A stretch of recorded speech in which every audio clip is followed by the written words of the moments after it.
উমরের যদি আইন চলতো, যে বেটা বলছে ও আর শুনবো না, খুতবা শুনবো না, ওর অবস্থা কি হতো? আজকে যদি কোনো মন্ত্রী সাহেব ভাষণ দিবার যায় আর কোনো একজন ভ্যানওয়ালা বল যদি বলে, মন্ত্রী সাহেব আপনার বক্তব্য শুনবো না, এই কথা বলা মাত্রই মন্ত্রীর চান্সে পিটাই মেরে ফেলে দিবি। জোরে কোনো কথা ঠিক কিনা? আর বাংলাদেশের মতন ৯৬টা দেশের খলিফা হযরত ওমর খুতবা দেওয়া শুরু করেছেন জুমার নামাজের দিনে। এমন সময় মাঝখান থেকে বলতেছি, আমিরুল মুমিনিন আপনার খুতবা আমরা শুনবো না। ওমর ফারুক চোখের পানি বের করে বললেন, আমার অপরাধ কি? বলে, আপনার অপরাধ হলো আমাদেরকে খাটো পাঞ্জাবি দিয়ে আপনি লম্বা জুব্বা পরা খুতবা দিচ্ছেন। আমাদেরকে খাটো দিবেন, আপনি লম্বা কোথায় পাইলেন? এটা যতক্ষণ না বলবেন ততক্ষণ আপনার খুতবা আমরা শুনবো। হযরত ওমরের চোখ দিয়ে দর দর করে পানি পড়তেছে। এমন সময় ৩০ পারা কোরআনের হাফেজ, ৬ লক্ষ হাদিসের হাফেজ আব্দুল্লাহ ইবনে ওমর, ওমর ফারুকের সন্তান, বাবার পাশে উকিল হয়ে দাঁড়িয়ে গেছে। সুবহানাল্লাহ কন্যা কেন? যোগ্যতা হলো কয় পারা? ৩০ পারা কোরআনের হাফেজ, ৬ লক্ষ হাদিসের হাফেজ, এত বড় আর্ধ জাহানের খলিফার সন্তান কোরআনের হাফেজ। আর আমাকে এমপির বেটা কিসের হাফেজ? আজকে যদি এমপির ছেলেরা কোরআনের হাফেজ হইতো, তাহলে সংসদে সমস্ত শিক্ষার আগে কোরআনী শিক্ষার গুরুত্ব দিত। জোরে কোন কথা ঠিক কিনা? যে গুরুত্ব আল্লাহ নবী দিয়েছেন, খায়রুকুম মান তাআল্লামাল কোরআন ওয়া আল্লামাহ, ওই ব্যক্তির চাইতে উত্তম সম্মানী কোনো ব্যক্তি নাই যে ব্যক্তি কোরআন শিখেছে এবং অপরকে কোরআনের শিক্ষা দেয়। সুবহানাল্লাহ কন্যা কেন? আমি একটা হাদিস করলাম, বলে একটু মনোযোগ দিয়ে শুনবেন। আব্দুল্লাহ ইবনে ওমর ৩০ পারা কোরআনের হাফেজ, ৬ লক্ষ হাদিসের হাফেজ ছেলেটা বলতেছে, রে নবীর সাহাবীরা, আমার বাবার লম্বা জুব্বা দেখে তোমরা বাবার খুতবা বন্ধ করে দিলে, আর তোমরা খাটো পাঞ্জাবি পরে নামাজ পড়তে আইছো। আমার দিকে তাকায় দেখো, তোমাদের খাটো পাঞ্জাবি হলেও তো নতুন পোশাক পরেছ, কিন্তু আমার পরনে নতুন কোনো কাপড় নাই। এমন সময় ওসমান গনি দাঁড়িয়ে বলতেছে, আব্দুল্লাহ, আজকে জুমার দিনে সবাই নতুন পোশাক পরেছে, তুমি পুরাতন কাপড় কেন পরলা? ওমর ফারুক যখন মদিনার খলিফা ছিলেন, ওই সময় অর্থমন্ত্রী ছিলেন ওসমান গনি। জোরে কান সুবহানাল্লাহ। অর্থমন্ত্রীর নাম কি? হ্যাঁ, আপনারা বলেন তো, অর্থমন্ত্রীর সাথে ওসমান গনি ঠিক আছে? ঠিক নাই?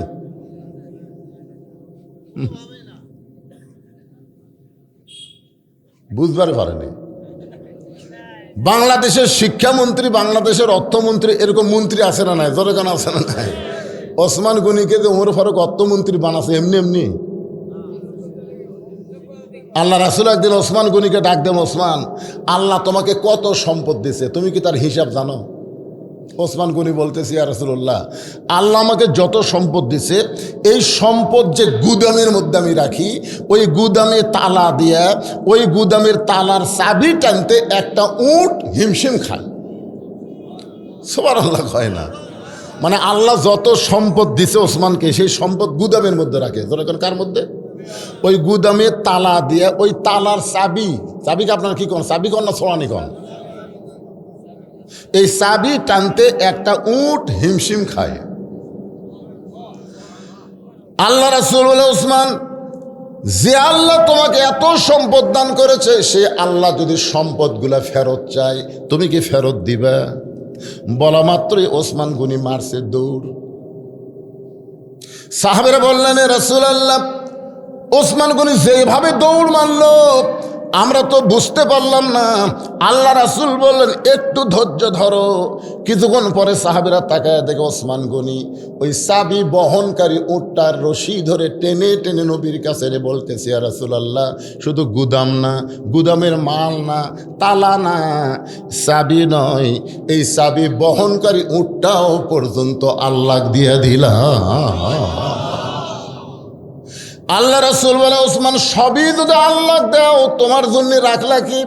ওসমান গনি বলে, একজন মুমিন মুসলমানের জন্য আল্লাহ রাসূল ছাড়া আর কিছু দরকার নেই। এমন মানুষকে যদি অর্থমন্ত্রী বানাই তো মাল পাচার করবি।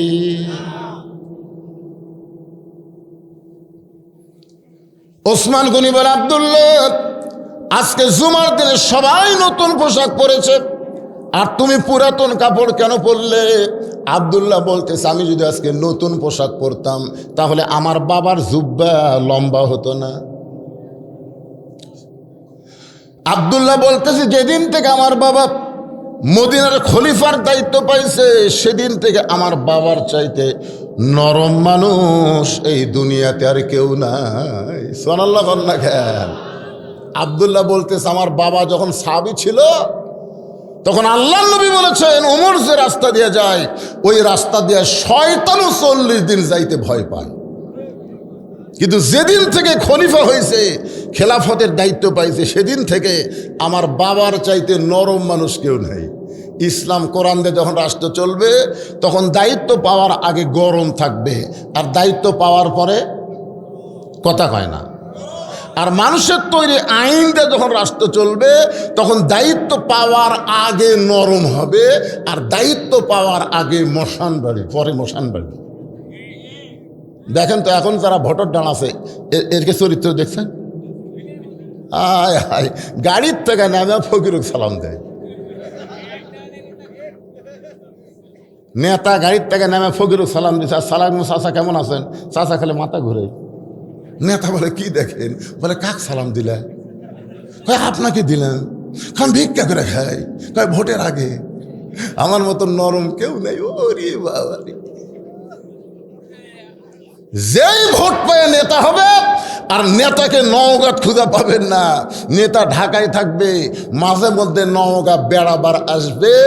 কোনো ভোটার যদি নেতার কাছে যায় চামচার অত্যাচারে নেতার কাছে যাওয়ার পারবি না। জোরে কোনো কথা ঠিক কিনা? আব্দুল্লাহ বলতেছে, আমার বাবা যেদিন থেকে মদিনার দায়িত্ব পাইছে সেদিন থেকে এত নরম। কোনদিন রাতের বেলা আমার বাবা ঘুমায় না। আব্দুল্লাহ ইবনে উমর বলতেছে, আমার বাবা রাতের বেলা কি করে না? ঘুমায় না। গভীর রাত্রে আমার বাবা চোরের মতন একা একা মানুষের দুঃখ কষ্ট দেখে বেড়ায়। চোরের মতন। জোরে বলেন, কার মতন? কোনো র্যাব লাগবে না, পুলিশ লাগবে না, আর্মি লাগবে না। বাংলাদেশের মতন 96টা দেশের একজন রাষ্ট্রনায়ক খলিফা একা একা ঘুরে বেড়ায়। একদিন রাত্রেবেলা ঘুরতে গিয়ে দেখতে পাই একটা পুরুষ মানুষ তাঁবু টাঙ্গাইয়া তাঁবুর বাইরে খালি উত্তর দক্ষিণ করতেছে। একবার উত্তরে যায়, একবার দক্ষিণে যায়। ওমর ফারুক চিন্তায় পড়ে গেলেন যে একটা পুরুষ মানুষ এরকম অস্থির হলে তো চলবে না। হযরত ওমর পুরুষটাকে স্থির করার জন্যে পৃথিবীর সর্বশ্রেষ্ঠ দোয়া, যেই দোয়ার উপর কোনো দোয়া নাই, আপনারা বলেন তো সেই দোয়ার নাম কি? আপনারা যখন কবরে দোয়া করবার যান আপনারা বলেন তো প্রথম কি কন? না রে, কবর জিয়ারত করবার যান না, আপনার বাপের কবরে যাচ্ছেন, যাই প্রথম কি যাই সূরা ইখলাস পড়েন না, আগে সালাম দেন। এটাই হচ্ছে সবচাইতে বড় দোয়া। আসসালামু আলাইকুম ইয়া আহলাল কুবুর। ওমর ফারুক লোকটাকে স্থির করার জন্য কাছে গিয়ে সালাম দিলেন, আসসালামু আলাইকুম ইয়া আব্দুল্লাহ। লোকটা সালামের উত্তর দেয় না। ওমর ফারুক আবার সালাম দিলেন, আসসালামু আলাইকুম ইয়া আখি। লোকটা সালামের উত্তর দেয় না। ওমর ফারুক বলতেছেন, আস, কেবল আস, সালামও কবারই পড়েনি। লোকটা বল, মিয়া বারবার আমাকে সালাম দাও কেন মিয়া? ওমর ফারুক বলতে, ভাই আপনি অস্থির হয়ে উত্তর দক্ষিণ করতেছেন, এদিকে যান, এদিক যান। এইটা দেখে আপনাকে শান্তি দেওয়ার সালাম দিলাম। লোকটা বলতেছে, এই পাগল, তুমি কি জানো হযরত ওমর যেদিন থেকে আল্লাহর কোরআন দিয়ে রাষ্ট্র চলায় সেদিন থেকে দিনও যায় রাতও তাই। এই লোকটা এই কথা কাক বলতেছে? কি বলতেছে? এই পাগল, এই পাগল, যেদিন থেকে হযরত ওমর আল্লাহর কোরআন দিয়ে রাষ্ট্র চালায় সেদিন থেকে দিনও যায় রাতও তাই।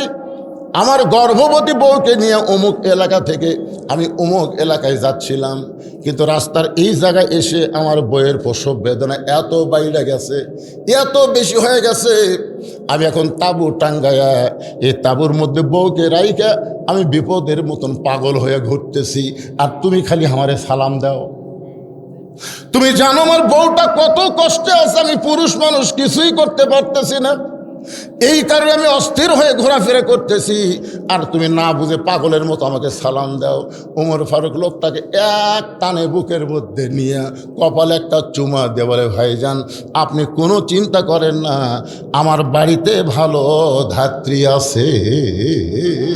সুবহানাল্লাহ, জোরে গান। একটা মেম্বার হলে, বর্তমান বাংলাদেশে একটা মেম্বার হলে ওর চাপাত লাগতে পারত।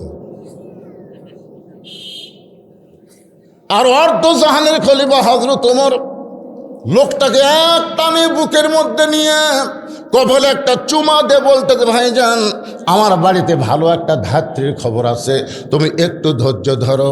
এই কথা বলে হযরত ওমর এক দৌড়ে গিয়ে দরজায় ডাকতেছে আব্দুল্লাহর মা। যে আব্দুল্লাহর মা কইছে, সঙ্গে সঙ্গে ওমর ফারুকের বউ দরজা খুলে দেয়। ওমর ফারুক চমকে গিয়ে বলে, বিবি রে, আমি না হয় দায়িত্ব পায় পাগল হয়ে সারা চোরের মতন ঘোরাঘুরি করি, কিন্তু তোমাকে একটা ডাক দেওয়ার সঙ্গে সঙ্গেই তুমি দরজা খুলে দিলা, কারণ কি? বউ মুসকি মুসকি হাসি আর বলে, স্বামী গো, আপনি যেদিন থেকে মানুষের দুঃখ কষ্ট দেখার জন্য রাতের বেলা ঘুরতেছেন, আমি সেদিন থেকে বিছনায় ঘুমাই না, আমি সারা রাত দরজায় দাঁড়িয়ে দাঁড়িয়ে আল্লাহর কাছে আপনার নিরাপত্তার জন্য দোয়া করি। ওমর ফারুক একটানে বউকে নিয়ে কপালে একটা চুমা দিয়ে বললেন, বিবি রে, তোমাদের মতন বউ যাদের ঘরে থাকবে সেই মানুষ কোনোদিন খারাপ নেতা হতে পারবে? কথা কন না কেন? পারবে? তাহলে নেতা ভালো হবার গেলে বউ ভালো হওয়া লাগবে। ওমর ফারুক বললেন, আব্দুল্লাহর মা, জান্নাতে যদি যাবার চাও, তুমি কি জান্নাতে যাবার চাও? আব্দুল্লাহর মা বলতে, সবসময় দোয়া করি, আল্লাহুম্মা ইন্না নাসআলুকাল জান্নাতা ওয়া নাউযু বিকা মিনান নার। আপনারা দোয়া পড়বেন না? রমজান মাসে পড়বেন না? ওমর ফারুক বইয়ের হাত ধরে ঝাঁকিতে বললেন, দোয়া করলে হবে না, সবসময় দোয়া জান্নাতের জন্য দোয়া করলে হবে না, দাওয়া লাগবে, দাওয়া। বউ বলতেছে দোয়া করলে হবে না, দাওয়া লাগবে, তার মানে? ওমর ফারুক বলতেছে, কে রে পাগলি, এই দুই হাত খালি দোয়া করার জন্যই, এই দুই হাত দিয়ে আর কিছু কাজ করা যাবে না? অনেক বছর আগে ড্রাইভার আমাকে গেটে নামাতে বলতেছে, হুজুর আপনি এখন বাসার যান, গাড়ি আমি গ্যারেজ করি। আমি গেট যেই খুলছি 4-5টা কুত্তা আমাকে ধরছে। সেদিন আমার গায়ে কালো পাঞ্জাবি ছিল, কুত্তা খাম খাম করে আমাকে ধরলো। আমি আয়াতুল কুরসি পড়ি, কুত্তা লড়ে না। আমি দোয়ায় কুনুত পড়ি, কুত্তা সরে না। আমি দোয়া ইনুস পড়ি, কুত্তা মনে হয় কামড় মারবে। আমি শেষে দেখলাম শেষ অস্ত্র হচ্ছে ইন্নাহুম ইয়াকিদুনা কাইদাও ও আকিদু কাইদা। আয়াতটা যখন পড়ছি ভাই, এক কুত্তা এসে মারলো কামড়। ভালো ভাগ্যে আমার জুব্বা লেয়াল পাইছিল, পিছলে কামড়টা আমার গাঁত লাগলে জুব্বাত লাগিয়েছে। আমি কইলাম, কে এত দোয়া দুরুদ, তাও কুত্তা কামড় দেয়। তখন আমার ইমান আমাকে বলতেছে, হুজুর তোমার মুখত খালি দোয়া আছে, হাতত লাঠি নাই। খালি লাঠি থাকলে এত দোয়া লাগে? এক কুত্তের পাশাত বাড়ি মারলে বাকি 3টে এমনি দৌড় মারবে। জোরে কোন কথা ঠিক কিনা? বাংলাদেশের মানুষ খালি দোয়া দিয়ে বাংলাদেশকে ভালো করতে পারবেন না। এ দেশকে সাইজ করতে গেলে দোয়ার সঙ্গে লাঠিও লাগবে। জোরে কোন কথা ঠিক কিনা? এই দুই হাত খালি দোয়ার জন্যই নাকি?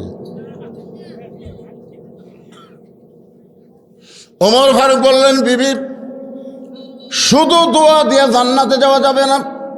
বউ বলে, তাহলে কি করা লাগবে? বলে, এই অস্ত্রগুলো নাও। এই মানে কি একটা প্রসব, একটা গর্ভবতী নারী প্রসব ব্যথায় ভুগতেছে, তার বাচ্চা ধরতে গেলে যা যা লাগবে এইগুলো অস্ত্র নিয়ে বের হও। এবার হযরত ওমর ফারুকের বিবি সবগুলো জিনিস নিয়ে বের হয়েছে। ওমর ফারুক যে তাঁবুর অপর পৃষ্ঠা দিয়ে ঢুকাই দিছে। অপর পৃষ্ঠা দিয়ে ঢুকাই দেওয়ার পরে কিছুক্ষণ পরে ওমর ফারুকের বউ বলতেছে, ইয়া আমির আল মুমিনিন, আপনার বন্ধুকে খবর দেন তার বিবি বাচ্চা দুইটাই সুস্থ আছে। আপনার তো সুবহানাল্লাহ করলেন, কিন্তু ওমর ফারুক তাকে দেখে লোকটা নাই। লোকটা কুটিরে তাকে দেখে পায়ের কাছে গড়াগড়ি করছে। ওমর ফারুক বললেন, কে ভাই এদিকে? তাঁবুর মধ্যে থেকে কি করলো? ইয়া আমির আল মুমিনিন, মানে আপনি হযরত ওমর? তাহলে আপনি আমাকে সালাম দিয়েছেন, আমি সালামের উত্তর না নিয়ে যে খারাপ ব্যবহার করছি। আপনি রাস্তাতে গেলে শয়তান নাকি 40 দিন যায় না, তাহলে কি হলো? ওমর ফারুক বললেন, ওরা দায়িত্ব পাওয়ার আগে,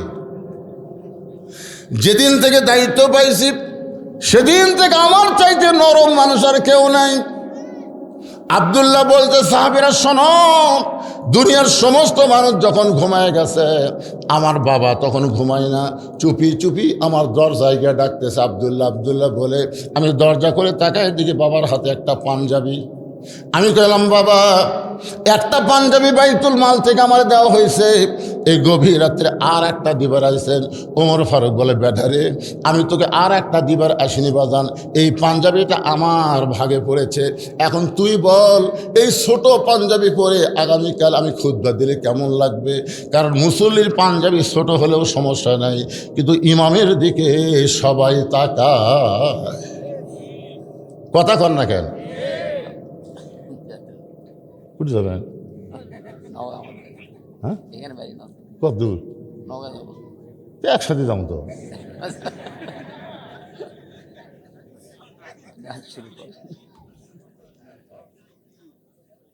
এই রাত্রে 11টা বাজেই গেছে, আর কিছুক্ষণ। আপনি এই জায়গা গেলে বুঝছেন, এই চেয়ারটা একেবারে বুঝতে পারছি কি কন। আল্লাহ রাসূল কিন্তু কলেমার দাওয়াত নিয়ে আগে বেলালের কাছে যায়নি, আগে আবু জেহেলের কাছে গেছে। কারণ আবু জেহেলের মতন মানুষ যদি ভালো হয়, তাহলে সাধারণ মানুষগুলি এমনি ভালো হবে। এইরকম একটা পুঁজিপতি ধনী মানুষ ভালো, যিনি মাদ্রাসার খেয়াল করেন, মাদ্রাসা মহব্বত করেন, কোরআনী শিক্ষার গুরুত্ব দেন, তার মতন একজন আল্লাহওয়ালা ভালো মানুষ এখানে কিছু সময় থাকলে রহমত বরকত আছে না নাই? জোরে কান আছে না নাই?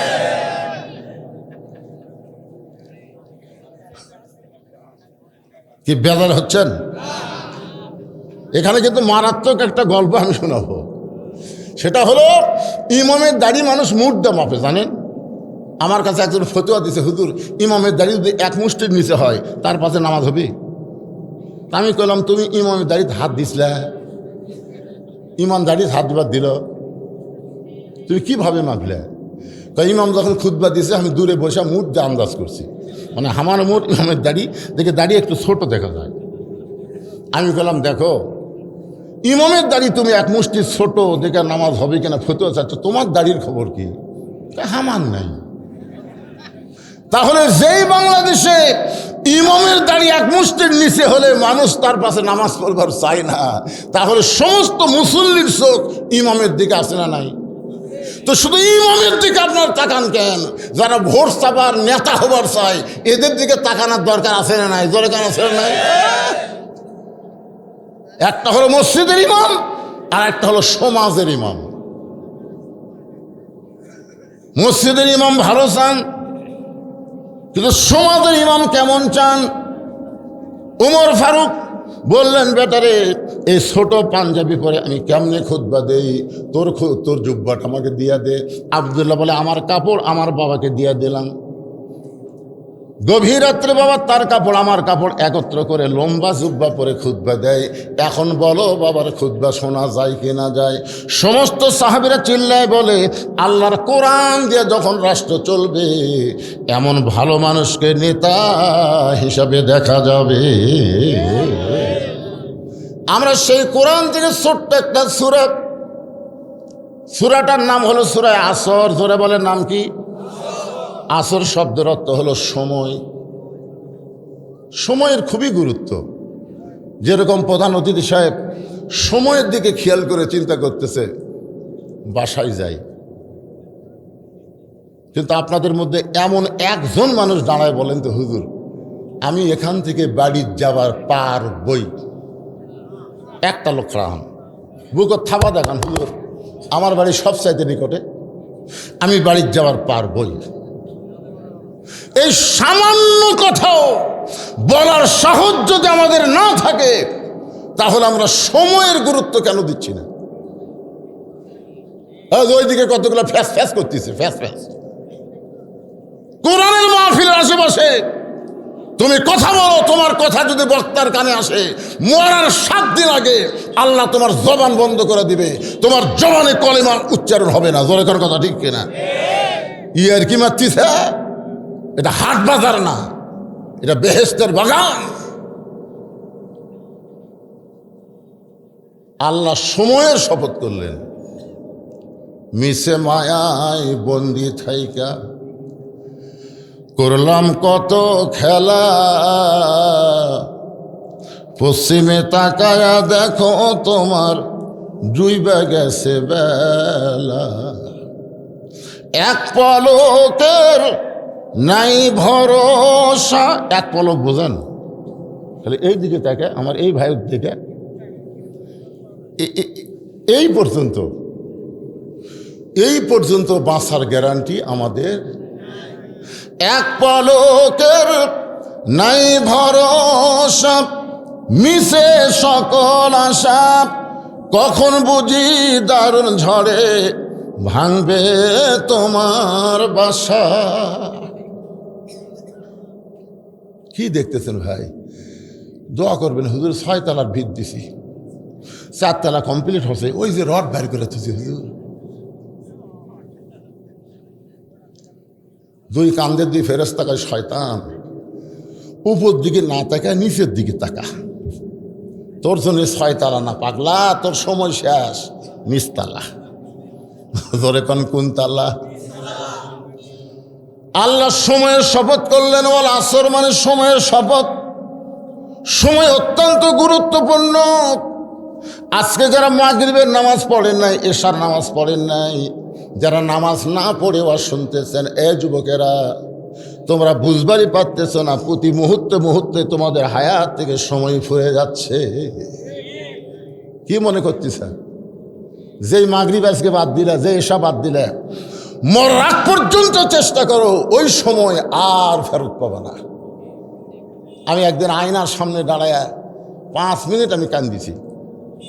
কান দেখালে আল্লাহ করলাম, আল্লাহ তুমি যদি আমাকে ওই 30 বছর যে যৌবনকাল আসিল, খালি ওই 30 বছরের যৌবনকাল ফেরত দাও, যা আমাকে দিছ সব লিয়ে নাও। আমার এত বাড়িঘর সহায় সম্পত্তির কোনো দরকার নাই, আমার যৌবনের দরকার। বুঝতেছেন যুবক? বুঝবার পারতেছে না? তোমার যৌবনের যে কি দাম তুমি আজকে বুঝতেছ না। যেদিন আমার মতন বয়স হবে, সেদিন চোখ দেখালি পানি পড়বে। বাজান, সময়ের শপথ করে আল্লাহ বললেন, ইন্নাল ইনসানা লাফি খুসর। ইন্না মানে নিশ্চয়, ইনসান মানে মানুষ, লাফি মানে ভিতরে, খুসরুন মানে ক্ষতি। নিশ্চয় মানুষগুলো ক্ষতির ভিতরে। এ কথা কার? আমার দিকে খেয়াল করেন, সময় বেশি বাকি নাই, খুব বেশি সময় নাই তো। একত্রে অর্থ হবে নিশ্চয় মানুষগুলো ক্ষতির ভিতরে। এখন বলেন তো, এই মানুষ তৈরি করছে কে? সবাই আমার সঙ্গে বলেন, আদর করে মানুষ আল্লাহ বানায়া কেমনে দিবেন ক্ষতির মধ্যে ফেলিয়া। আল্লাহ বললেন তোমরা ক্ষতির মধ্যে পড়বে না, ইল্লাল্লাযীনা আমানু ওয়া আমিলুস সালিহাত ওয়া তাওয়াসাউ বিল হক ওয়া তাওয়াসাউ বিস সবর। এখানে 4টা বিষয় বলা হয়েছে। সংক্ষিপ্তভাবে আমি বলতেছি। 1 নম্বর হলো ঈমান। যেরকম 1 নম্বর কি? ঈমান যদি না থাকে আপনি যতই ভালো কাজ করেন আল্লাহর দরবারে কবুল হবে না। আপনার বলেন তো নবীর চাচা আবু তালেব কেমন মানুষ ছিল? সবাই এক বাক্যে বলেন কেমন ছিল? কেমন ভালো? আল্লাহ রাসূল বলেছেন আমি মায়ের পেটে থাকা অবস্থায় এতিম ছিলাম, কিন্তু দুনিয়াতে আসার পরে এতিম ছিলাম না। সাহাবীরা বললেন হুজুর মায়ের পেটে এতিম হলেন, দুনিয়াতে এসে এতিম ছিলেন না কেমনে? রাসূল বললেন ভাগ্য করে এমন একটা চাচা আবু তালেব পাইছিলাম যিনি আমাকে এমনভাবে লালন পালন করলো, আমার যে বাবা নাই এটা কোনোদিন আমি বুঝতে পারি নাই। বাবার দরদ দিয়ে যিনি নবীকে লালন পালন করলো, ঈমান না থাকার কারণে ওই আবু তালেবকে আল্লাহ জাহান্নাম দিবে। তাহলে 1 নম্বরের নাম কি? সবাই বলে 1 নম্বরের নাম কি? আল্লাহ রাসূল বলেছেন তুমি যত বড় পাপী হও না কেন, শুধুমাত্র ঈমান নিয়ে যদি কবরে আসতে পারো, শুধু ঈমান নিয়ে যদি কবরে আসতে পারো, আমি রাসূল ওয়াদা দিয়া দিলাম তোমাকে বাহিরে রেখে আমি নবী জান্নাতে যাব না। এখন আপনারা খালি খেয়াল করেন, এই ওটা ভাষা, ওটা ভাষা না না, ঈমানের রস শুনবেন না? ঈমান নামাজ ভঙ্গের কারণ আছে না নাই? রোজা ভঙ্গের কারণ আছে না নাই? আমি দেখছি গত বছর এক লোক অজু করতে যায়, বুঝলেন, অজু করতে যায়, পানি এখন গলার মধ্যে গেছে কিনা আল্লাহ ভালো জানে, উনি খালি ওয়াক ওয়াক ওয়াক ওয়াক করতেছে। আমি বললাম কে রে ভাই কি হচ্ছে? হুজুর এই কুলি করবার যার মনে হচ্ছে সামান্য পানি নিচের দিকে গেছে। আমি বললাম এটা কে দেখছে? বলছে কেউ দেখেনি হুজুর। তুই যে ওয়াক ওয়াক করতেছিস কার ভয়ে? চিন্তা করে দেখেন ভাইজান, গলার মধ্যে সামান্য পানি গেছে, এক আল্লাহ ছাড়া কেউ জানে না, অথচ এই লোকটার ঈমান থাকার কারণে খালি ওয়াক ওয়াক করতেছে। আপনার বলেন তো ফেরেশতারা কি বলতেছে? আল্লাহ আল্লাহ তোমার এই বান্দা তোমার কোনোদিন দেখছে? কয় না। তো সামান্য পানি গলার মধ্যে গেছে কিনা সন্দেহ ওয়াক ওয়াক করতেছে, কয় এরাই তো জান্নাতি রে পাগল, এরাই তো জান্নাতি। নামাজ পড়তে পড়তে যে আঙ্গুল তোলেন না, আঙ্গুল তোলেন না ভাইজান, আত্তাহিয়াতু পড়তে পড়তে আশহাদু আল্লা ইলাহা ইল্লাল্লাহ তোলেন না, এই আঙ্গুল কি জন্য তোলেন? ফেরেশতারা বলতেছে আল্লাহ এই যে এরা আঙ্গুল তুলে আশহাদু আল্লা ইলাহা ইল্লাল্লাহ বলতেছে, এরা কি আপনার কোনোদিন দেখছে? কয় না দেখিনি। তো না দেখে আপনাকে সাক্ষী কেমনে দেয়? আল্লাহ বলতেছে এইভাবে যারা আঙ্গুল তুলে আমাকে সাক্ষী দিল এরাই বিনা হিসাবে জান্নাতি হয়ে গেল। খালি সুবহানাল্লাহ বললে হবে না, নামাজ ধরা লাগবে, নামাজ ধরা লাগবে। এই জন্য 1 নম্বর ঈমান। 2 নম্বর হলো আমিলুস সালিহা, নেক আমল করা লাগবে। নেক আমলের মধ্যে 1 নম্বর নেক আমলের নাম হলো নামাজ। যে নামাজ না পড়লে ঈমান থাকবে না। রাসূল বলেছেন লা সালাতা লা ঈমানা, যার নামাজ নাই তার ঈমান নাই।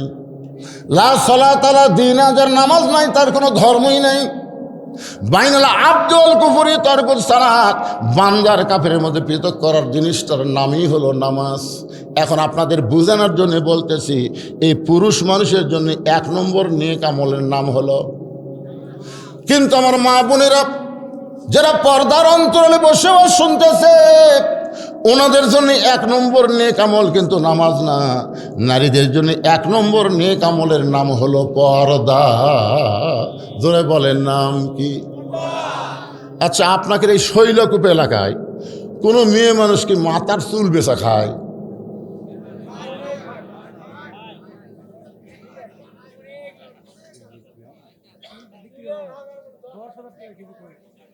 আমার হুজুরে ভালো জানে, 1 কেজির দাম বলে 10,000। আচ্ছা আর বাড়ান না রে ভাই রে, যা কছেন তাই, আমি 10,000 ধরে নিলাম। আচ্ছা চিন্তা করেন, যার বউ মাথার চুল বেচা খাচ্ছে ওই স্বামীর কি হবে?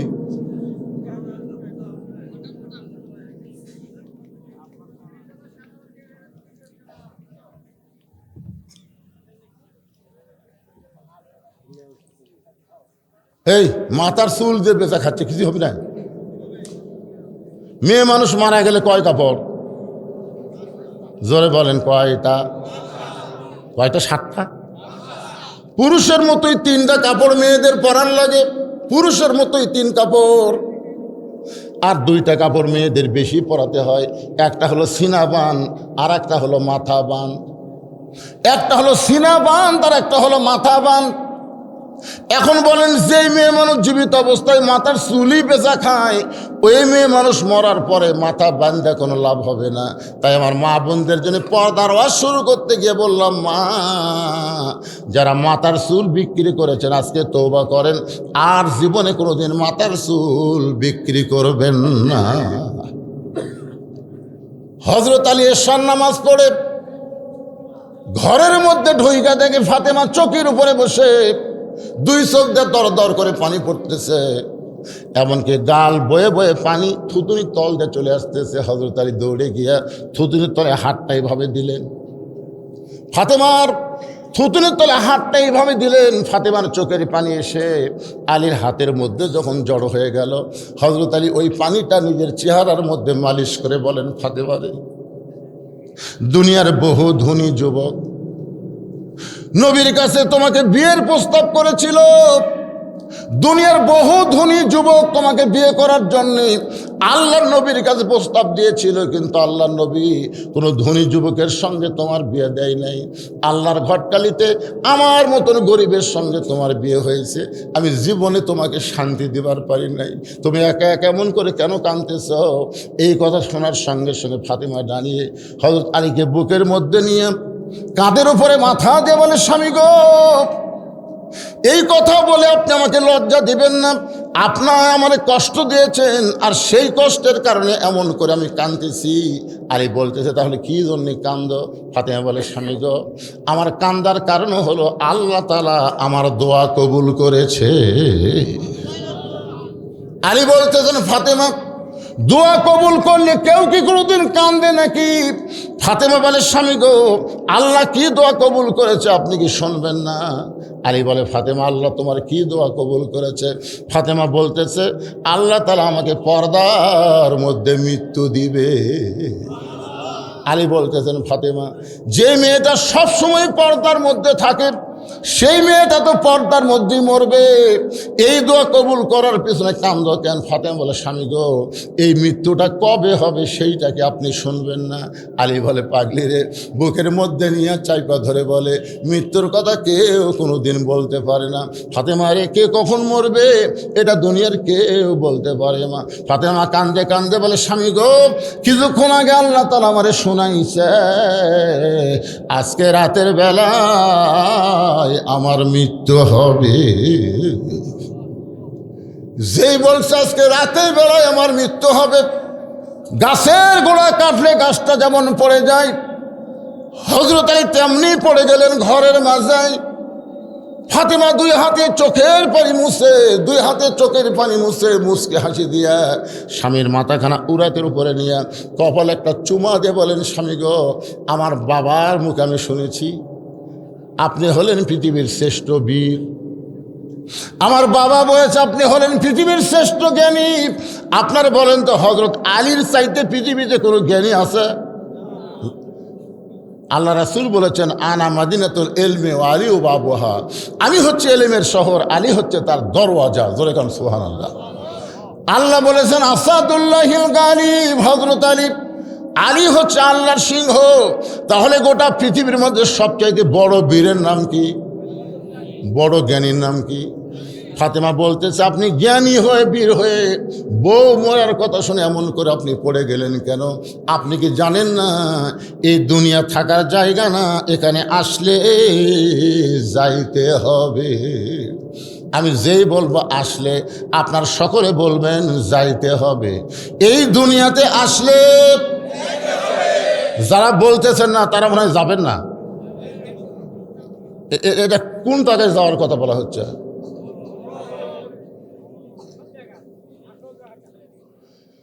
একজন বলতেছে মহিলার চুল উঠলে কি করবি?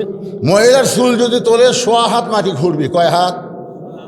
সারা বছরের চুল এক জায়গায় জড়ো করে 1.25 হাত মাটি খুঁড়ে মাটির তলে কবর দিবি।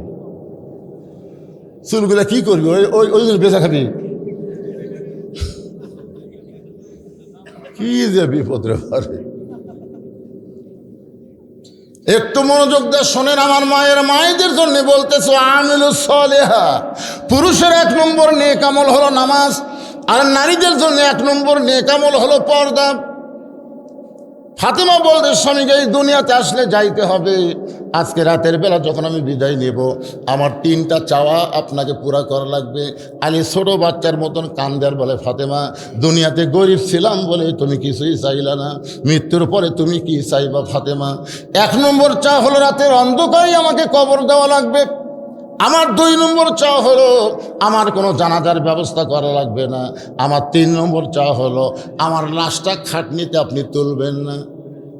ফাতেমা বলতেছে আমি মরে যাওয়ার পরে 4 জন পুরুষ মানুষ খাটনি কান্দে নেবে, এমন 4 জন পুরুষ মানুষ আমি দেখতে পাচ্ছি না। যদি আমার বাবা দুনিয়াতে থাকতো, মরা মেয়ের লাশের খাটনি বাবা কান্দে নিবার পারত, কিন্তু 6 মাস আগে আমার বাবা দুনিয়া থেকে বিদায় হয়ে গেছে। ওগো স্বামী, আমার হাসান হুসাইন এত ছোট, এরা মায়ের লাশের খাটনি কান্দে নিবার পারবে না। এই জন্য আপনি শুধু আমার দেহটা কান্দে করে নিয়ে ওই জান্নাতুল বাকির পূর্ব কোণায় সবুজ রঙের একটা বাতি জ্বলবে, ওই বাতি বরাবর আপনি আমাকে দাফন করবেন। আমার মায়েদের জন্য বলতেছি, মা হযরত আলী ফাতেমাকে দাফন করার পরে তাকায় দেখে সামনে কয়েকটা নতুন পুরাতন কবর দেখা যায়। এইমাত্র ফাতেমার নতুন কবর দিছে, সেই নতুন কবর আর খুঁজা পায় না। আলী গোটা জান্নাতুল বাকির মধ্যে দৌড়ায় বলে, ফাতেমার কবর, ফাতেমার কবর। কে যেন ডাকতে বলে, আলী রে, ফাতেমা পর্দা নিশি, আমি আল্লাহ জহুরা ডিগ্রি দিয়ে ফাতেমার কবরটাকে কিয়ামত পর্যন্ত পর্দা করে দিয়েছি। আল্লাহ এই কারণে কোরআনে বললেন, অকরনা ফি বুয়ুতিকুন্না ওয়ালা তাবাররাজনা তাবাররুজাল জাহিলিয়াতিল উলা। আল্লাহু আকবার। মায়েরা শোনেন, যেই কোরআনের ওয়াজ শুনতেছেন, এই কোরআনে পর্দার কথা এমনভাবে বলা হয়েছে, মেয়েরা যদি নামাজ কমও পড়ে, রোজা যদি কমও করে, স্বামীর খেদমত যে খুব একটা করা লাগবে তা না।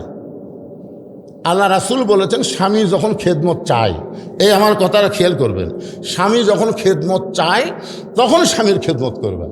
ওয়াজাতা স্বামীর খেদমত করা লাগবে না, ওরা জোরে কর না কেন, ওয়াজাতা স্বামীর খেদমত করা লাগবে। অতি ভক্তি হলো চোরের লক্ষণ।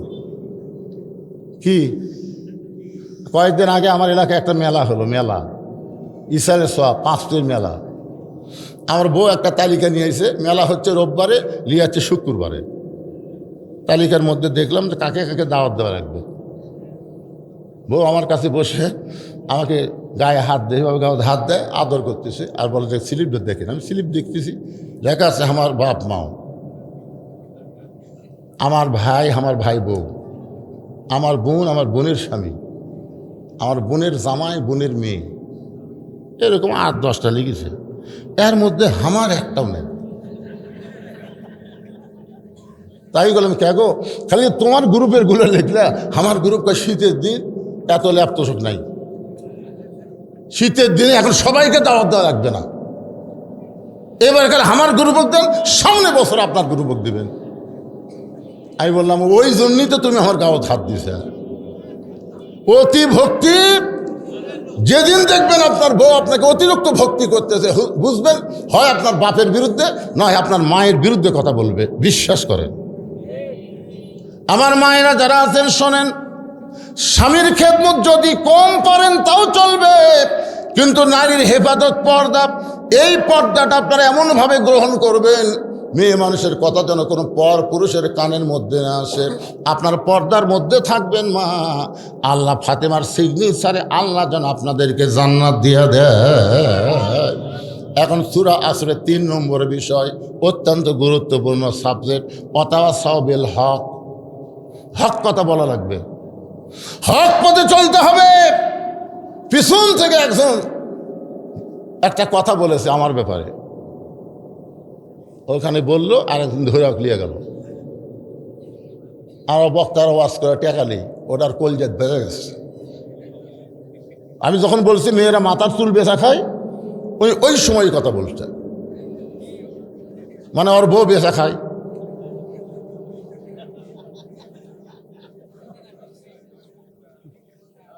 আপনারা কি মনে করছেন? তদন্ত না করে কোনো কথা বলা ইসলামে জায়েজ নাই। তদন্ত না করে আল্লামা সাইদি হুজুরকে হাসিনা 13 বছর জেলখানায় বন্দি করে রাখছে। শুধু এই যে অন্যায়ভাবে একটা আলেমকে জেলখানায় বন্দি করে রাখা, হাসপাতাল নিয়ে গিয়ে তাকে হত্যা করার কারণে হাসিনাকে আল্লাহ গোষ্ঠী শুদ্ধা পালায়া দিছে। ধরে কোন কথা কর না কেন ভাইরা? আলেমদের চিনেন না?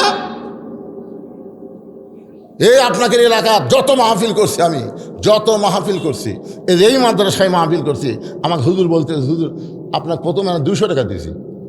আসলে হুজুর 200 দেয়নি, 2000 দিয়েছে। 17 বছর আমি ওয়াজ করছি, 17 বছর। কে কি দিছে আমি টাকা দেখিনি। কতগুলা চালাক, উপরে দিছে 500, ভিতরে খালি 10 টাকার লোক দিয়ে এই বানি মোটা করে আমার হাতত দিছে। আমি তো মনে করছি অনেক দিছে, পকেটে থুস। এভাবে কত বছর? একটা হক কথা শোনেন, 17 বছর ওয়াজ করছি। 2007 সালে আমার সাহাবী যখন অ্যাক্সিডেন্ট করে মারা গেল, একই সাথী ছিলাম, একই গাড়িতে, কিন্তু আমার সাহাবী মরে গেল, আমি বেঁচে গেলাম। কিন্তু আমি অঙ্গহানি হলাম, হাসপাতালে ছিলাম। বাড়িতে এসে আবার বলে, এই তুই যদি মরতি তাহলে তোর কি হতো? তুই যে ওয়াজ করে বেড়াস, তখন ইউটিউব ছিল না, ফেসবুক ছিল না, এরকম ঠেঙ্গা ছিল না, যেখানকার ওয়াজ সেখানেই শেষ। তাই বললাম, বাবা তাহলে কি করব? বলে, আল্লাহ রাসূলের জন্য কিছু একটা কর, তুই মরে গেলেও যেন মানুষ তোকে মনে রাখে। তখন 2007 সাল থেকে যা ওয়াজ করে টাকা পাচ্ছি, 2014 সালে যায় 12 শতক জায়গার উপরে প্রথম আমি মসজিদ মাদ্রাসা শুরু করি। সেই জায়গায় এখন 235 শতক হয়ে গেছে। যারা আমাকে দাওয়াত দিবার চায় তারা নিজের চোখে দেখে আসে। এই যে আপনারা যে টাকা দেন, এই টাকা আমি নিজে খাই না ভাই। মসজিদ মাদ্রাসা এতিমখানা তৈরি করি, পৃথিবীর একটা লোকও বলতে পারবে না যে আমার মাদ্রাসা মসজিদ এতিমখানা তৈরি করতে গিয়ে আমি কারো কাছ থেকে 1 টাকা নিয়েছি। 1 টাকা কোনো দান সদকা দেওয়া হয় না। ওয়াজ করে করে যে টাকা নেওয়া হয়, একটা মহিলা মাদ্রাসা এখন 3 তলা, আর একটা ছেলে মাদ্রাসা, এতগুলো ওস্তাদ, বাবুর্চি, শিক্ষক, বাচ্চাদের খাওয়া, এগুলো টাকা তো আপনারা দেন। আগে ফাঁকি মারছেন, এখন টাকা দিচ্ছেন কিসের জন্য? আমার জন্য। তো তদন্ত না করে আজগুবি কোনো কথা বললে আপনার অবস্থাও হাসিনার মতোই হবে, হাসিনার মতোই হবে। আমি বলে গেলাম, আল্লাহ কোরআনে বলেছেন, ইন্নামা ইয়াখশাল্লাহ মিন ইবাদিহিল উলামা, বান্দা সমূহের মধ্যে আলেম বান্দারা আল্লাহকে বেশি ভয় করে। এ কথা কোনো মানুষের না, এ কথা হলো আমার আল্লাহ। জোরে কথা ঠিক না? তাহলে আল্লামা সাইদি হুজুর মানুষের বাড়ি পুড়া দিছে, মানুষের জমি দখল করছে, নারী নির্যাতন করছে, এগুলো একটাও করে নাই। বিনা দোষে অন্যায়ভাবে তাকে জেলখানায় বন্দি করে রাখছে। জেলখানাত বন্দি করেও যখন আমরা দোয়া করি প্রতিদিন ছাই সুন্দর হয়, ভারত কয় খবর কিরে, মরে না তো, যাবজ্জীবন কারাদণ্ড দিলে আমার তো কারণ মরে, কয় না, দিন দিন যে জব হচ্ছে। তখন জেলখানা থেকে বের করে হাসপাতাল যখন নিয়ে যায়, একটা হাসি দিছিল, আপনারা দেখছেন? সেই হাসি জান্নাতের হাসি। শুধু ওই হাসিটাকে কলিজায় ধরে রাখার জন্যে আমি সাইদি হুজুরের নামে আমার মাদ্রাসার দোতলায় একটা আল্লামা সাইদি হুজুর কনফারেন্স হল তৈরি করছি, আপনাকে এই ওয়াজের টাকা দিয়ে। ওয়াতাওয়াসাউ বিল হক। আজও যদি আপনি হক কথা বলেন, হক পথে চলেন, নানা রকম বিপদ আপদ মুসিবত দিয়ে আল্লাহ আপনাকে পরীক্ষা করবে। জোরে কথা কন না কেন ভাইজান? সূরা আসরের 3 নম্বর বিষয় হলো ওয়াতাওয়াসাউ বিল হক। এরপরে 4 নম্বর বিষয় হলো ওয়াতাওয়াসাউ বিস সবর। ধৈর্য ধারণের উপদেশ দিয়েছেন কে? ইন্নাল্লাহা মা'আস সাবিরিন। এই যে আপনার ধৈর্য নিয়ে বসে আছেন, এই যে ধৈর্য নিয়ে বসে থাকার কারণে আল্লাহর কোরআন নবীর বিধান থেকে আপনারা কিছু কথা শুনতে পাচ্ছেন। জোরে কোন ঠিক কিনা? আজকে আমাদের মায়েরা ধৈর্য হারা হওয়ার কারণে, আমরা ছোটবেলায় গান গাইছি, কি বলবো প্রসবের কথা, মা বিনে সেই ব্যথা, কেউ তো বুঝিবে না। মাজন থেকে সন্তানের দায় অকালে মা মারা যায়, কেন সে মায়ের ভক্তি করো না? এমন দরদি ভাবে কেউ হবে না আমার মা, মা গো। এখন বলেন তো মায়ের ধৈর্য আছে? আমার কাছে এসে কয় হুজুর সন্ধ্যার খালি কান্দে, পানি পড়া দেন, পানি পড়া দিলাম, কান্নারও বেড়ে গেছে। কয় হুজুর পানি পড়া দিলে হবে না, সরাসরি ফুঁ দেন তো। আয়াতুল কুরসি সূরা ফাতিহা পড়া ফুঁ দিলাম, কান্না আরও বাড়িয়েছে। এই বাচ্চার মাও বলতেছে এখন আর ফুঁফা দিয়ে হবে না হুজুর, দোয়া দরিদ্র দিন শেষ। 3-4-5 মাস পরে বললাম মা তোমার বাচ্চাকে আর কান্দে, আর কান্দে না। তো কান্দন বন্ধ হলো, কোন দোয়া দিয়ে? কয় না হুজুর দোয়া লাগবে কে, যখনই কান্দে মোবাইল চালু করে দিই। আপনি জানেন আমার বাচ্চা মোবাইল ছাড়া ভাতই খায় না। আমি বললাম মা একটা হক কথা বলো তো, তোমার বাচ্চা কি নর্মালে হচ্ছে না সিজার করা? তখন কয় হুজুর আরে সত্যি কথা কও। তখন বলতে সিজার করা। এই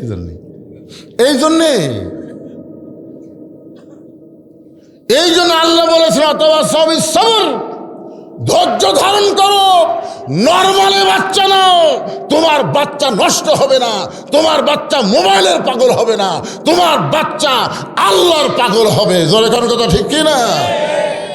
কোনোদিনও বাচ্চা হয় নাই, বিয়ে হয়েছে মায়ের, এবার প্রথম বাচ্চা হবে। আপনার বলেন তো প্রসবের একটা ব্যথা আছে না নাই? এই ব্যথা যখন শুরু হয়েছে মা তখন অধৈর্য হয়ে বলতেছে গলার দড়ি দিব, বিষ খাবো, মরে যাব, এই জীবন আর আমি রাখবো না। দাদি রানী মুসকি মুসকি হাসতেছে। নাতনি বলে আমি প্রসব ব্যথায় মরে যাচ্ছি, গলা দড়ি দিবার চাই, আর তোমরা হাসো কেন? দাদি রানী হাসতে হাসতে নাতনিকে ঘরের মধ্যে নিয়ে যায়, বিছনায় শোয়া দিয়ে ঠান্ডা কাপড়ের মধ্যে নরম কাপড় চুবড়ায় চুবড়ায় কপালে দিয়ে বলতেছে অতা সবই সবর, ধৈর্য ধর, ধৈর্য ধর। বলে এত ব্যথা আমি তো সহ্য করতে পারি না। দাদি রানী বলতেছে পাগলি রে, তুই কি জানিস মায়ের পায়ের তলে সন্তানের জান্নাত, মায়ের পায়ের তলে সন্তানের জান্নাত, মায়ের পায়ের তলে সন্তানের জান্নাত, একটু ধৈর্য ধর। এমন কথা বারবার বলতে দাঁতের উপর দাঁতে যখন ধৈর্য ধরেছে, এমন সময় দাদি ধাত্রীকে বলতেছে মা টান। বাচ্চা যখন টান মেরেছে, মেয়া করে বাচ্চা কান্না শুরু করলো। মা এদিকে বেহুশ হয়ে পড়ে গেছে। বাচ্চাকে গোসল করায় ওই বাচ্চা এনে যখন মায়ের বুকে দেয়, সঙ্গে সঙ্গে মা হুঁশ ফিরে পায়। হুঁশ ফিরে পাওয়ার পরে হাত দিয়ে বাচ্চাকে মুখের কাছে নিয়ে জিহ্বা বের করে চুমু খায়।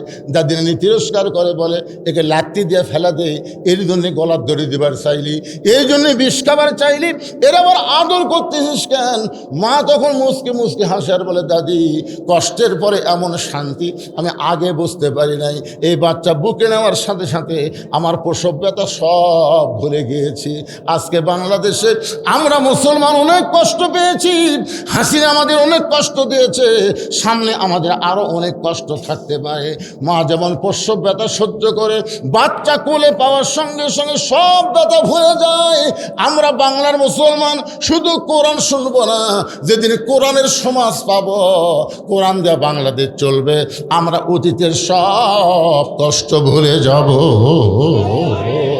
এমন একজন নবীর উম্মত হওয়াতে আপনারা খুশি না বেজার? খালি খুশি মুখে মুখে হলে হবে না তো। আল্লাহ বলেছেন কুল, হে রাসূল আপনি বলেন, ইন কুনতুম তুহিব্বুন আল্লাহ ফাত্তাবিউনি ইউহিব্বুকুমুল্লাহ। হে রাসূল আপনি বলেন, কেউ যদি আমি আল্লাহর গোলামি করতে চায়, আমাকে ভালোবাসতে চায়, আমার ভালোবাসা পাওয়ার চায়, তাহলে তাকে একটা মাত্র কাজ করা লাগবে। কয়টা? সেই কাজটা হলো ফাত্তাবিউনি, আপনাকে ইত্তেবা করা লাগবে, আপনাকে অনুসরণ করা লাগবে। আপনাকে যারা ইত্তেবা অনুসরণ করবে, ইউহিব্বুকুমুল্লাহ, আমি আল্লাহ তাদেরকে মহব্বত করে ইয়াগফির লাকুম যুনুবাকুম, জীবনের সমস্ত গুনাহ মাফ করে দিব। এখন বলেন তো সেই নবীর ইত্তেবা কিভাবে করবেন? সে নবীকে অনুসরণ করবার গেলে নিয়ম আছে না নাই? দরকার আছে না নাই? হ্যাঁ, আল্লাহ নবীর ৬৩ বছরের জীবনের ২৩ বছর আমাদের খুবই খেয়াল করা লাগবে। কয় বছর? ২৩ বছরে মক্কা হলো ১৩, মদিনা হলো ১০। মক্কার কত? 13 আর মদিনার হলো 10। এখন মক্কার 13 নিয়ে যদি বক্তারা ওয়াজ করে মানুষ খুব একটা রাগ করে না, কিন্তু ওই মদিনার 10 বছর নিয়ে যদি কথা বলবার চায় তখন অনেক হুজুর আবার কি শুরু করলো। এখন আপনারা বলেন নবীর 13 মানবেন 10 মানবেন না, এটা কি নবী ইত্তেবা হলো? কথা বলেন হলো? আল্লাহ কোরআনে বলেন কুনতুম খায়রা উম্মাতিন উখরিজাত লিন-নাস তা'মুরুনা বিল মা'রুফি ওয়া তানহাউনা আনিল মুনকার। আমাদেরকে আল্লাহ তাআলা শ্রেষ্ঠ উম্মত করে বের করেছে। জোরে কান সুবহানাল্লাহ। আমাদের নবী কি দুই একজন কয়রে বারে? শ্রেষ্ঠ নবীর উম্মত কি ছোট উম্মত হবি না শ্রেষ্ঠ উম্মত? খায়রা উম্মত, সবচাইতে ভালো শ্রেষ্ঠ উম্মত করে বের করা হয়েছে। আমাদের দুটা কাম করা লাগবে উম্মত যদি শ্রেষ্ঠ হবার চাই। 1 নম্বর কাজ হলো সৎ কাজে আদেশ করা লাগবে, অসৎ কাজে বাধা দেওয়া লাগবে। আজকে প্রধান অতিথি কি বলল? আমাদের সবাইকে আল্লাহর কোরআনের শিক্ষা গ্রহণ করা লাগবে, এরকম তেলতেলা অনুরোধ মার্কা কথা দিয়ে সবাই কোরআন শরীফ শিখবে না। বাংলাদেশে সরকারি প্রাথমিক বিদ্যালয় আছে, 90% মুসলমানের দেশে সরকারি হাফেজি মাদ্রাসা নাই। কথা কন না কেন? কথা কন না কেন? যেই প্রাইমারিতে আগডম বাগডম ঘোড়াডম সাজে ঢাক ঢোলক ঝাঁঝর বাজে, খাড়া হয়ে পেশাব করে, ছাত্র করে, শিক্ষকও করে, সেই স্কুলে সরকার মাস গেলে হাজার হাজার টাকা দেয়, লাখ লাখ টাকা দেয় প্রত্যেক স্কুলে। আর এই মাদ্রাসা 90% মুসলমানের কোরআনের মাদ্রাসাকে মানুষের কাছে হাত পাতায়া চায়া চায়া চলাতে হয়। যতদিন পর্যন্ত আলেমদের হাত উপরে না যাবে ততদিন পর্যন্ত এই কোরআনের কোনো মূল্যায়ন বাংলার জমিনে হবে না। জোরে কোন কথা ঠিক না? এজন্য সৎ কাজে আদেশ করা লাগবে বাজান। এখন নিজের বাপই বেটাকে আদেশ করে পারে না। এই জন্য রাসূল কইছে 7 বছর থেকে তালিম দাও, 10 বছর থেকে জোর করে নামাজ ধরাও। 7 বছর থেকে তালিম দেয়নি, 10 বছরে নামাজের কথা কয়নি। এখন 20 বছর বয়সে ফজরের আযান দিলে বাপ মসজিদে যায় আর বেটা কম্বলের মধ্যে 2.5 হাত হয়। আগে আসলো 3.5 হাত, আযান শোনা হচ্ছে 2.5 হাত। কথা বুঝতে পারেন না? কম্বল মাথার উপর তুলে দিয়েছে, পাও টানা বুকের কাছে নিছে, জানলা দিয়ে বাপ তাকায় দেখে পাও নাই মাথাও নাই, বেটা গেল কোন জায়গায়। বাপ যদি সাহস করে ঘরের মধ্যে ঢুকে ল্যাপ টান দেয় তাহলে দেখবে কম্বলের তলে ল্যাপের তলে বেটার সাইজ আর সকালবেলা সাইড টিপে কুত্তার সাইজ একই সাইজ। তাহলে আপনি বাবা নামাজি হবেন, আপনার বেটা কুত্তার মতন সাইজ হয়ে ঘুম পাড়বে, আর আপনি জান্নাত যাবেন। এই ধান্দা আপনি পেলেন কোথায়? কি মনে করছেন? হ্যাঁ, সৎ কাজের আদেশ, অসৎ কাজের বাধা যদি আমরা দিবার চাই তাহলে এই কোরআনকে শুধুমাত্র কোরআনের মঞ্চে, কোরআনের মাদ্রাসায়, আল্লাহর ঘর মসজিদে রাখলে হবে না, এইটাকে জাগা মতো নিয়ে যাওয়া লাগবে। ধরে কোন কথা ঠিক কি না? সব সমস্যার সমাধান বাদ বাকি মুখ বন্ধ করে আছেন থাকেন। অনুনাজ্জিলু মিনাল কুরআনি মা হুয়া শিফাউ ওয়া রাহমাতুল লিল মুমিনিন।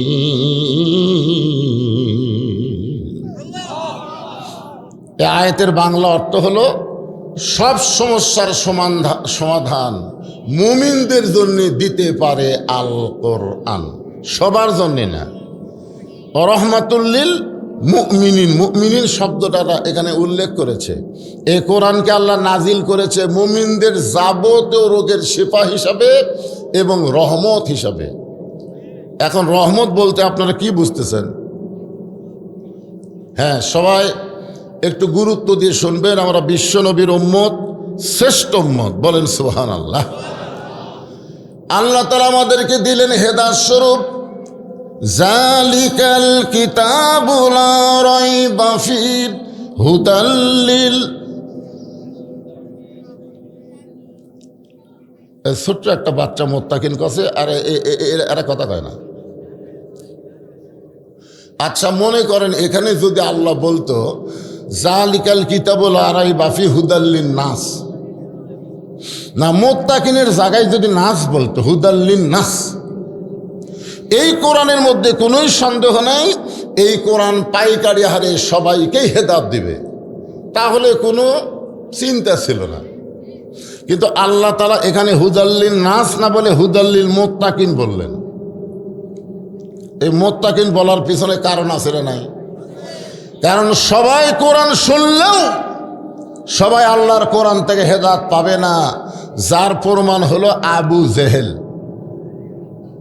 আপনারা বলেন তো আবু জেহেল কি কোরআন শোনেনি? আপনারা তো বসে থেকে শুনতেছেন। আবু জেহেল দাঁড়িয়ে থেকে শুনেছে, তাই বলে যারা দাঁড়িয়ে আছে তোরা মন খারাপ করো না। আবু জেহেল সামনে দাঁড়ায়নি, আবু জেহেল দাঁড়াছে কোথায়? পিছনে। আলোতে না অন্ধকারে? হ্যাঁ, অন্ধকারে চোরের মতন চুপি চুপি সারা রাত কোরআন তেলাওয়াত শুনে সকালবেলা গিয়া মিটিংয়ের মধ্যে মুখ ফসকে বলে ফেলেছে, এত সুন্দর কোরআনের বাণী রাতটা কোন দিক দিয়ে গেল আমি বুঝবারই পারিনি। সবাই সুবহানাল্লাহ।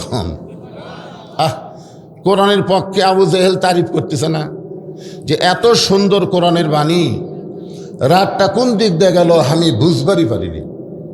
তা আবু সুফিয়ান বলেন নেতা, যেই কোরআন শুনতে সারা রাত কোন দিক দিয়ে যায় বোঝা যায় না, সেই কোরআন ধরলে অসুবিধা কি? ধরলে আপনারা বলেন তো, এখানে যত মানুষ আপনারা বসে আছেন মনে কষ্ট নিয়েন না, আপনারা কি সবাই এই কোরআন এখন পর্যন্ত ধরবার পারছেন? এই কোরআন ধরবার গেলেও ঠেলা আছে। এখন যদি বলি ভাই আসেন ধরেন তো, এক মাহফিলে 103 জন না 4 জন মিলে প্রতি বছর একটা তাফসির মাহফিল করে, এতগুলা যুবক মিলে একটা তাফসির মাহফিল করে। আমি স্টেজের ওপর যাই দেখি কোরআন শরীফ নাই। তাই বললাম ভাই আজকের মাহফিল কমিটির সভাপতিকে? দৌড়ে আসলো, হুজুর আমি সভাপতি, তো একটা কোরআন শরীফ লাগবে, তুমি নিয়ে এসে দাও তো। কিছুক্ষণ পরে দেখলাম কোরআন শরীফ একটা ঠিকই আসলো, কিন্তু নিয়ে আসলো মসজিদের মুয়াজ্জিন। কে নিয়ে আসলো? মুয়াজ্জিন সাহেব নিয়ে আসলো।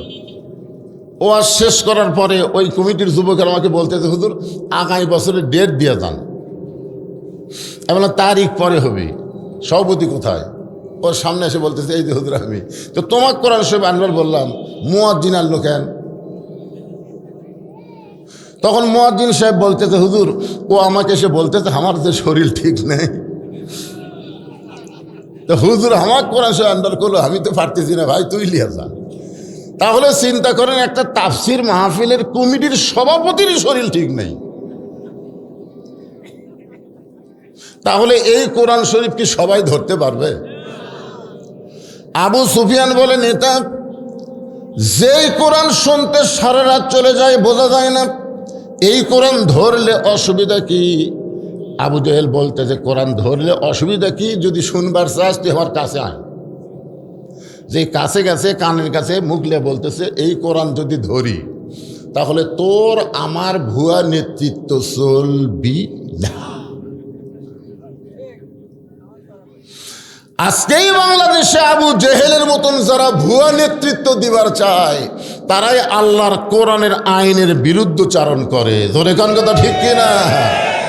এরা মানুষের তৈরি সংবিধান মানবে, মানুষের তৈরি আইন মানবে, আর মুসলমান বলে দাবি করবে, আর মরার সময় মুসলমান হয়ে মরবে।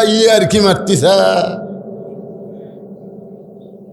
বর্তমানে অধিকাংশ মুসলমান মুনাফিক হয়ে মারা যাচ্ছে। অধিকাংশ মুসলমান শুধুমাত্র কোরআনের ওয়াজ আছে, কিন্তু কোরআনের রাষ্ট্র নাই, কোরআনের সমাজ নাই। আমার কথা কি বুঝতে পারলেন? এই কোরআন খালি শুনলে হবে না, কোরআন একটু ধরা দরকার। আরে বাবা, ধরার মধ্যে সবই আছে তো। আপনি কি মাছ ধরবেন ছেড়ে দেওয়ার জন্যে? এই না একজন বলতে গেলে ধরলে হবে না মানাও লাগবে। আর এই ধরা মানে কোন ধরা? না না, এই ধরা, এই যে ধরবি সেটা এমনি এমনি ধরবি। আপনাকে একটা যুক্তি দিলাম, আপনি পুকুরে একটা মাছ ধরলেন এটাকে ছাড়ে দেওয়ার জন্যে। হ্যাঁ, একটু মনোযোগ দিয়ে শুনবেন। আমি ছোট্ট একটা সূরা আসর আপনাদের সামনে আজকে আলোচনা করব। তার আগ দিয়ে আমি কোরআন সম্পর্কে আপনাদের বলতেছি। এই কোরআন থেকে হেদায়েত নিতে গেলে কি হওয়া লাগবে? মুত্তাকি হতে হবে। জোরে কান কি হতে হবে? মুত্তাকি বান্দা বান্দি যারা আল্লাহর কোরআন থেকে হেদায়েত পাবে তারা। এখন বলেন তো মুত্তাকির 1 নম্বর বৈশিষ্ট্য কি? হ্যাঁ, আমি আমি আগে কন না, আগে আমার তো শোনেন, এক একজন এক একটা কয়। মুত্তাকির 1 নম্বর বৈশিষ্ট্য হলো আল্লাযীনা ইউমিনুনা বিল গায়ব। 1 নম্বর বৈশিষ্ট্য হলো অদৃশ্যের প্রতি বিশ্বাস স্থাপন করা। আমাদের বাংলাদেশে অনেক নামাজি আছে কিন্তু মুত্তাকি না।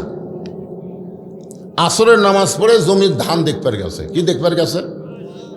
ধান দেখবার যায় দেখে ওপর জমির পানি চলমল করতেছে, নিচে আর জমির পানি নেই। ওপর জমির পানি কি চলমল করতেছে, নিচে আর জমির পানি নাই। ওই তখন চারিদিকে তাকাছে, এভাবে চারিদিকে তাকায় দেখে কেউ নাই। ওই আস্তে করে বসে বিসমিল্লাহ কয়া জমির আল কাটছে। জোরে কান কি কয়া? আমাদের বাংলাদেশে অনেক নেতারা কিন্তু মঞ্চে এসে প্রথম কি কয়? বিসমিল্লাহির রহমানির রহিম কয় কি কয় না? বিসমিল্লাহির রহমানির রহিম বলার পরে মানুষের সংবিধান, মানুষের আইনের কথা বলা হলো কুফরি। তুমি আল্লাহর নাম দিয়ে শুরু করলে আল্লাহর কোরআন, আল্লাহর আইনের কথা বলা লাগবে। জোরে কোন কথা ঠিক না? তোমার মুখে থাকবে বিসমিল্লাহ আর জমির আল কাটবে। একের বিসমিল্লাহ কয়ে জমির আল কাটে ওই পানি দিয়ে হাত ধোছে, ওই পানি দিয়েই হাত ধুইয়া, বুঝলেন? আবার চারিদিকে দাঁড়ায় তাকায় বলতেছে আলহামদুলিল্লাহ, কেউ দেখেনি। দেখছেন?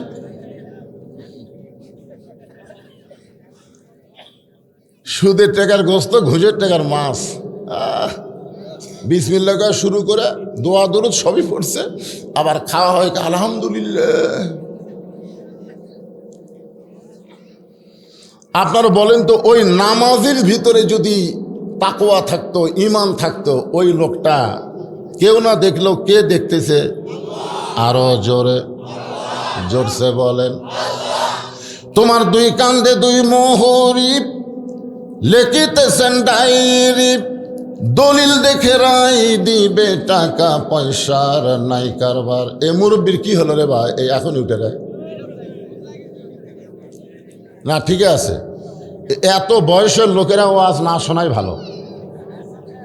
আমি এই জন্যই বলতেছি, শোনেন, এই শোনেন, আমার মতন এরকম বয়স লিয়া, আমার ভাইয়ের মতন বয়স লিয়া যখন আমরা আল্লাহর কাছে দাঁড়াবো, বুঝলেন, তখন আল্লাহ বলবে তোমার বুড়া বয়সের কোনো হিসাব আমি চাই না, তোমার শৈশব কালেরও কোনো হিসাব দেওয়া লাগবে না, খালি যৌবন কালের হিসাব দিয়ে জান্নাত যাও।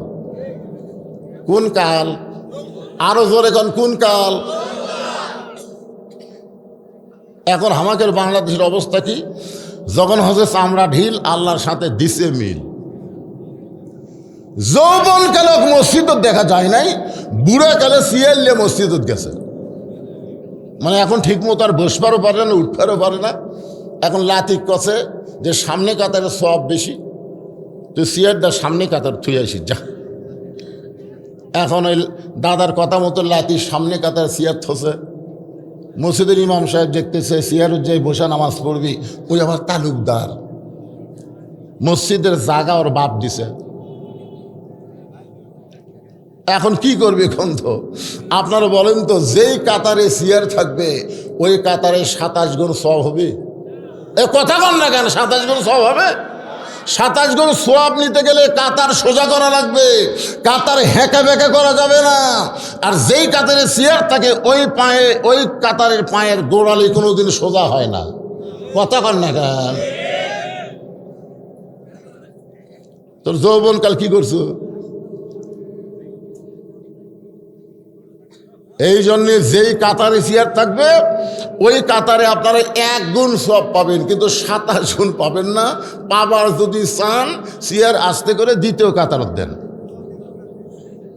দ্বিতীয় কাতারের লোকেরা যদি মনে করে আমরাও 27 গুণ চাই, তাহলে তৃতীয় কাতার দেন। তৃতীয় কাতারের লোক কয় আমরাও 27 গুণ সব চাই, চতুর্থ কাতারে দেন। এক সময় দেখবেন একটা চেয়ারও মসজিদে নাই, সব বারান্দা এতিমের মতন পড়ে আছে। জোরে কোন কথা ঠিক কিনা? সরকারি চাকরি করতে যেরকম একটা বয়স লাগে, নামাজ পড়তে গেলে রুকু সেজদা ঠিক মতো করবার গেলে যৌবনের দরকার আছে না নাই? জোরে কোন আছে না নাই? এই জন্য কখন থেকে নামাজ, কখন থেকে? 7 বছর থেকে তালিম দেন, আর 10 বছর থেকে জোর করে ধরান। কিন্তু 10 বছরে কিছুই কয়নি, 20 বছরে বেটা কয় সবা মসজিদে যাই, বেটা খালি চোখ লাল করে তাকায়। এখন কি করবেন? ঘাট ধরবেন? ঘাট ধরলে বুড়া কি বৃদ্ধাশ্রমে ঠিক আসবি, যে তোর মতন বুড়া বাড়ির থাকার দরকার নাই।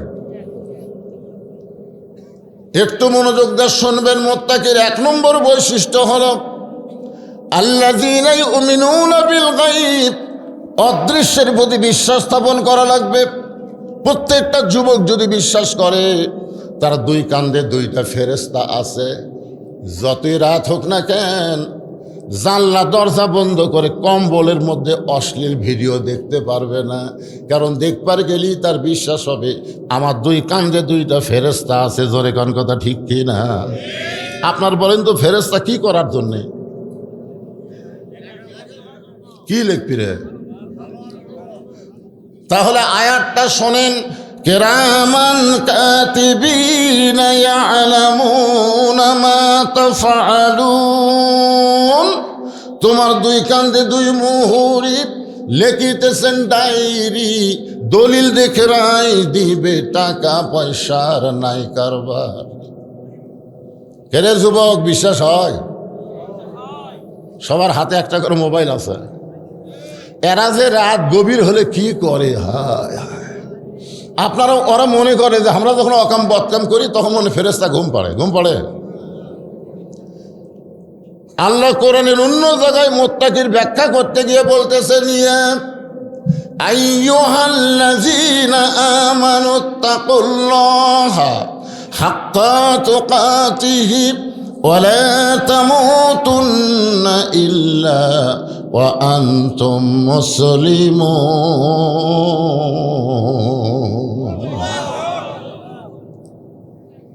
রে ইমানদারেরা, এখানে যত মানুষ আমরা আছি সবাই আল্লাহকে বিশ্বাস করি কি করি না? সবাই জবান খুলে বলেন, করি কি করি না? 1 নম্বর গুণ হচ্ছে আত্মাকুল্লাহ, ভয় করতে হবে কার? আরো জোরে বলেন। বর্তমান আমাদের বাংলাদেশে আমরা ভয় করতেছি কার? আপনি নওগাঁ কেন্দ্রীয় মসজিদে জোহরের নামাজ পড়বেন, জোহরের নামাজ নিয়ত করছেন সামনে কাতারে পড়ব, কিন্তু মসজিদের দরজা গিয়ে দেখেন আপনার পায়ের জুতার দাম 3000 টাকা। আপনি এখন বলেন তো, আল্লাহর ভয়ে জুতে দরজা থুয়ে আপনি কি মসজিদের মধ্যে ঢুকতে পারবেন? আত্তাকুল্লাহ, ভয় করতে হবে কার? তো তাহলে আপনি জুতে কি করবেন? তা নিয়ে কথা কন কেন? যারা সত্যি সেরা কন, জুতে কি করবেন? জুতা হাতত নেবেন। আপনি বলেন তো কার ভয়ে জুতা হাতত দিলেন? তাহলে মুত্তাকির 1 নম্বর গুণ হচ্ছে ভয় করতে হবে আল্লাহর, কিন্তু আমরা চোরের ভয়ে জুতা নিলাম হাতত। নওগাঁ শহরে একজন জায়গা কিনছে 10 বছর হলে। কয় বছর? 10 বছর হয়ে জায়গা কিনছে, বাসা করবার পারতেছে না। তো একজন জিজ্ঞাসা করছে, কে রে ভাই বাসা করিস না কেন? তবে ভাই রে করবার চাই রে, কিন্তু চাঁদাবাজির অত্যাচার, একের ভিত দেওয়া থেকে শুরু করে লিলটন তোলা পর্যন্ত প্রতি সপ্তাহে চাঁদা দেওয়া লাগবে। বাসা করবার পারতেছে না কার ভয়ে? আর আমরা যারা বক্তা ওয়াজ শেষ করে কমিটিকে আমরা বলি, কে ভাই আপনাকে এখান থেকে আমি যে বাড়ির যাব, বগুড়া যাব, কোন রাস্তা থেকে নিরাপদ? এই দুবলহাটি হয়ে যাব, গোস্তহাটির মধ্যে যাব, না হাঁপানিয়া হয়ে যাব? তখন বলতেছে, হুজুর আপনি দুবলহাটির রাস্তা তেল তেলা আছে, কিন্তু মাঝে মধ্যে, আর হাঁপানের রাস্তা একটু দূরে হবে, কিন্তু ভয় নেই। আপনি বলেন তো আমি বক্তা কোন রাস্তা দিয়ে যাব? কার ভয়ে? আল্লাহর ভয়ে। তাহলে বক্তারা রাতের বেলা ভয় করতেছে ডাকাতের, মুসল্লি ভয় করতেছে জুতে চোরের, আর জায়গা কিনা বাসা করতে পারতেছে না সাদাবাজের ভয়। তাহলে এত ভয় যাদের কলিজার মধ্যে থাকে, তারা মুত্তাকি কেমনে হয়? এখন মুত্তাকি যদি হবার চাই, তাহলে মানুষের তৈরি আইনকে দাফন করা লাগবে, মানুষের তৈরি সংবিধানকে মাটির তলে পুঁতে রাখতে হবে। যে কোরআনের ওয়াজ শুনতেছেন, এই কোরআনকেই আমাদের গ্রহণ করা লাগবে।